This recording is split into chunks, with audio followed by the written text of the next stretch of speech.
Hello everyone and welcome back to my channel. Today's video is going to be a couple sports romance recommendations that I've read and absolutely loved, as well as some books that are on my TBR, and you can let me know in the comments down below if you've read them and loved them because they're definitely catching my eye. So without further ado, let's just hop into the video.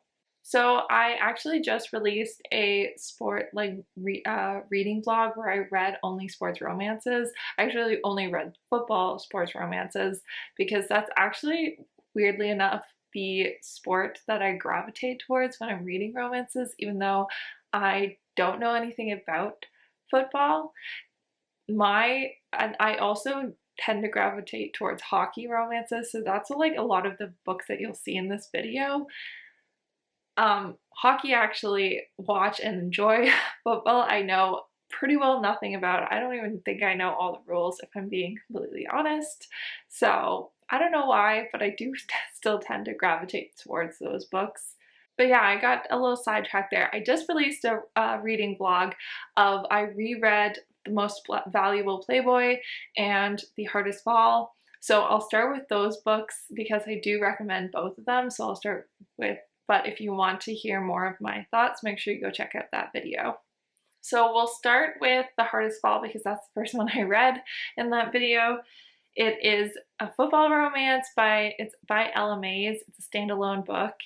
Some of the tropes in it are also, like, in addition to being a sports romance, some of the tropes in it are forced proximity, and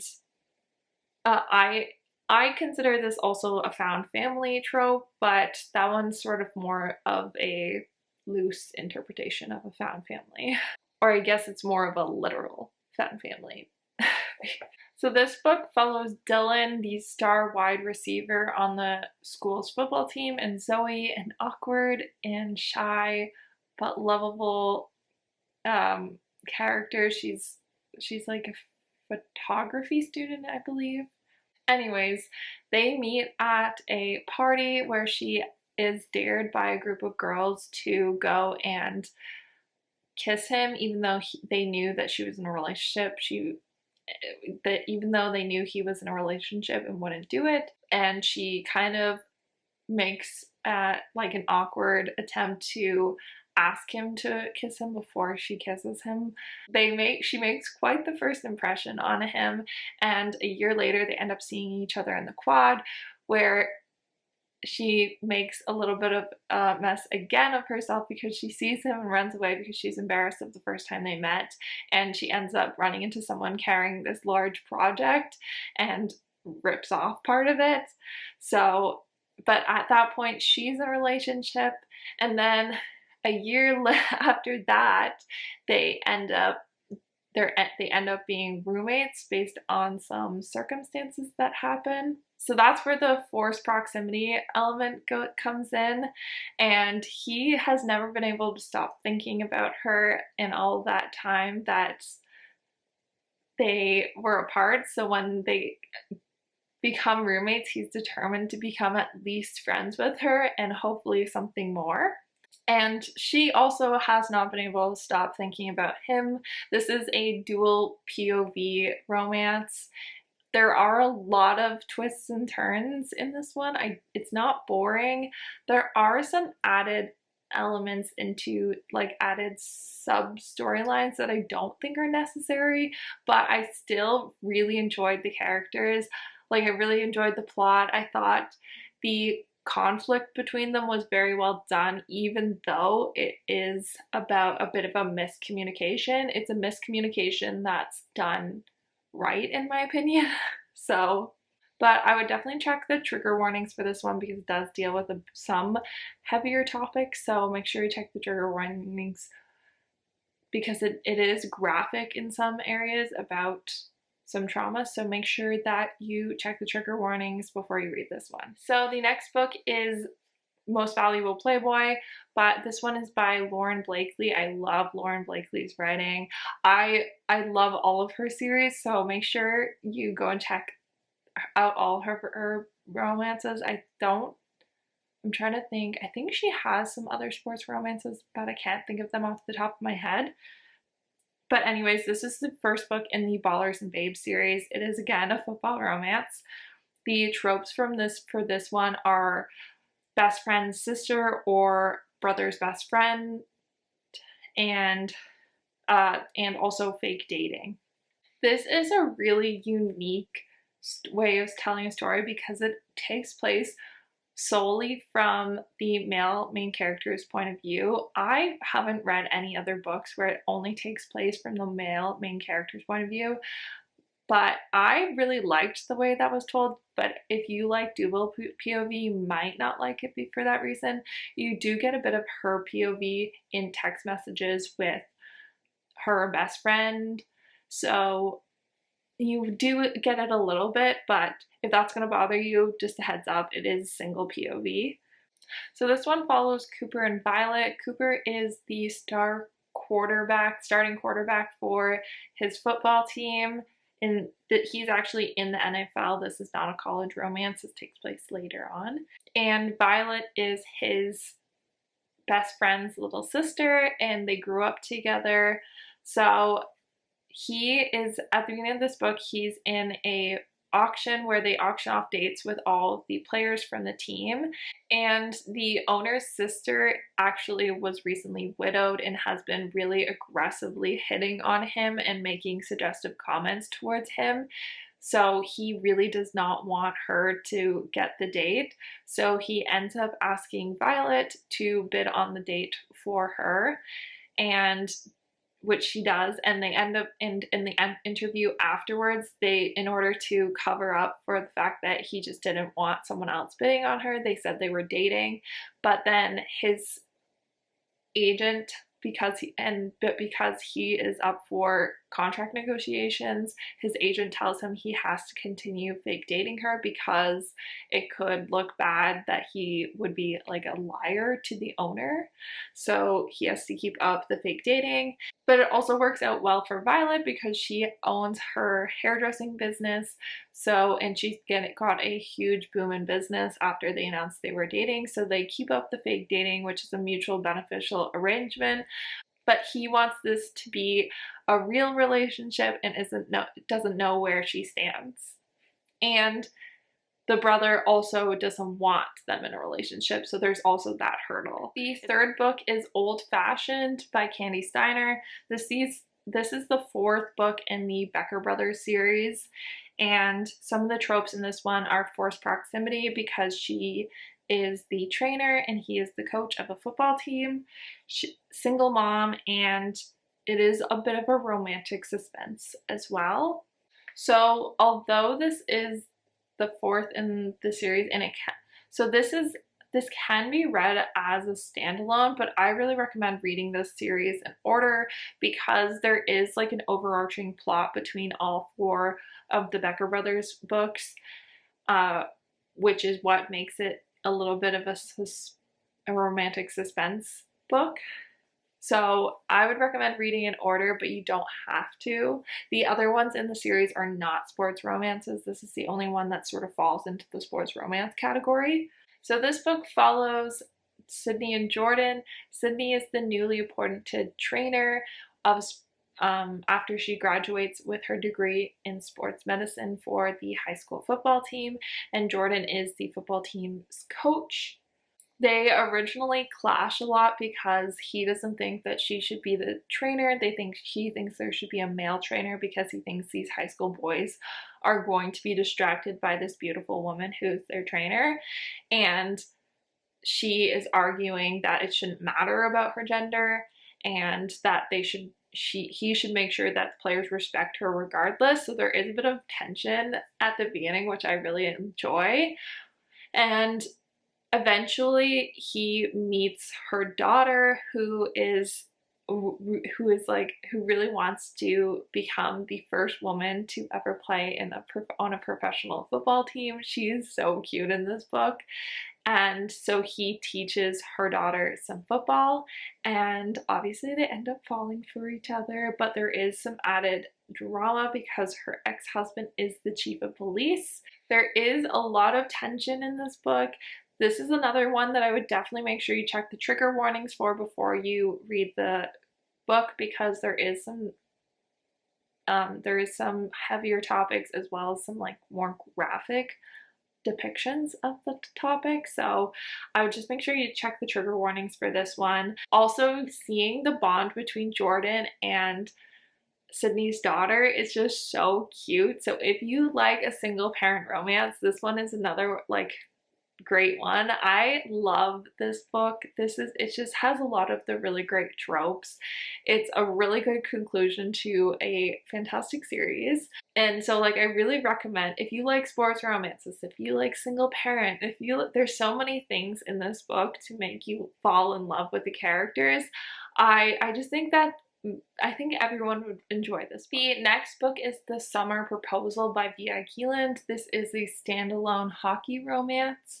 Some of the other tropes in this book are love triangle, but I know a lot of people don't love triangles, but I personally really like it. But I also don't think this one is a true love triangle. So take that trope with a grain of salt. It's also, I would consider this like a friends with benefits romance a little bit. But again, I don't think this is like a true friends with benefits romance. It's sort of, I don't know, it's not what I wouldn't think of when I think of either of these tropes, but I would put them into those tropes, if that makes any sense. So this book follows Georgia and Max. Georgia is a floral business woman. She owns her own floral business, and Max is a professional hockey player. They meet on a blind date. So Georgia's actually in a long distance open relationship with her current boyfriend, and her friend sets her up on a blind date because he's taking advantage of the fact that it is an open relationship and she's not. So she sets them up on a blind date, and she accidentally meets Max thinking he is her blind date when he is not. Once she figures out that he's actually not her blind date, she's intrigued enough by him that when he invites her to a hockey game, she decides to go, and there she sees him on the ice. And that's what starts there. And then they meet up afterwards and agree to a sort of friends with benefits relationship over the summer while her boyfriend's gone and she's in this long distance relationship, because he doesn't want a long-term relationship either. They obviously both end up falling for each other, even though neither of them wanted a serious thing. So they have to decide at the end of the summer whether it's something that they actually want to pursue or not. I absolutely love the characters in this one. I think they're both just really well-rounded characters. The banter in this book is phenomenal. You can feel the chemistry between the characters in the first moment they meet each other in this blind date. Like you can just tell that they're immediately attracted and both witty. They have the same kind of like sense of humor. Max is just such a sweet and loving and caring boyfriend that you can't help but fall in love with him. And you really get to see Georgia's growth in this book, because she starts off with like not really confident in her relationship, but even though she should be proud, she owns this really successful business, and you just really get to see her growth as a person, and Max really brings out her confident side. So I just really like their relationship in this book. So if you like those tropes and you really like a good connection between the characters, I would definitely recommend this. Okay, so the last book that I'm going to recommend in this video is More and More by Christy and Becca Ritchie. This is sort of I would consider this a sports romance, but their acrobats are in a aerial, like sort of like Cirque du Soleil kind of type show in Vegas. So I consider this a sports romance, but it's not one of your like traditional sports. This is the first in a duology called Circus's Family or Aerial Ethereal. It goes sort of by both names, so might see either. It also has another name other than Amour Amour, which I've seen, so I'm not entirely sure which one. I think it probably depends on the country. So, but it's by Kristen Becca Ritchie, so look that up to find it. Some of the tropes in this one are age gap and friends to lovers. And this one is, the audio is actually free on Audible, so you can listen, as well as I believe it's on Kindle Unlimited. Maybe not, I don't think it's on Kindle Unlimited, but the audiobook is free on Audible if you're a member. So I really recommend the audio for this one. I really enjoyed it. This one follows Nikolai and Thora. Nikolai is a world-renowned aerial ethereal artist. His whole family, it's like something that his whole family has done for generations now. They've all been sort of like in the circus life. And Thora, it's her absolute dream to be a part of one of these aerial performances. She loves the art of acrobatics. So she ends up leaving school to go audition for the aerial ethereal performance in Vegas, where she meets Nikolai, and she meets Nikolai before the auditions and doesn't have like a great interaction with him, and it turns out that he is the male main lead that she would have to perform with in the performance. So she thinks that Nikolai is sabotaging her because they didn't have a great rapport. But she doesn't end up getting the role, but Nikolai does offer to help train her so that she hopefully can get another role in the future, since she did quit school, and he doesn't want her thinking that he sabotaged her. So he ends up helping her, and they become friends and they really bond through the training. And so basically the conflict is whether or not she's going to become an aerial artist or not, or if she's going to have to end up back at her parents' house when she if she's not going to make enough money to stay in Vegas, because it's a very expensive place to live. The chemistry between these two characters is so good. The tension is so good and is a bit of a slow burn. The other best part about this is meeting all of the side characters from this aerial circus world. It's really interesting. I knew nothing about this kind of craft before reading it, so it was sort of like stepping into a whole new world. It's just like really, and it's just really well done. I thought the writing was really well done. It actually had little tidbits about the Calloway Sister / Addicted series in the book, which made me really want to read that series. So I actually bought all 10 books after I finished listening to this audio. So if that doesn't tell you how good this book is, then it should. But this is such a unique love story. It's such a unique sports romance. I really recommend it if you're looking for something that's a bit different. The audiobook is also just something that is incredibly well done. The narrators do a really good job of perfectly encapsulating the character. So I really can't say enough good things about this, and I highly recommend it. Yeah, and that's all of the book recommendations I have for you. If you want to see more sports romances that I recommend, or any other types of tropes or anything like that, leave it in the comments down below. I was also planning on including some books that I'm looking forward to reading that are sports romances, but I think this video is going to be long enough without that. But if you want to see something like that, let me know. There's so many sports romances that I really want to read, specifically some like football romances. Like, I'll just list out some of the ones that I'm looking forward to. So the Strangers in Love series by Isla Maiden Mills. I really want to read those.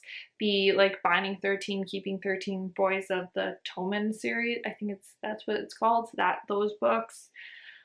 I think Sawyer Bennett just put out like a ton of new hockey romances in the Pittsburgh Titans series, so that one sounds really good. And also there is, I think, I can't remember who it's by. I don't want to say it's Natasha Madison who writing the Made for Me series, which are like all coming out this year, which is in their hockey romances. So those are some of the ones that I'm really looking forward to that I have on my TBR.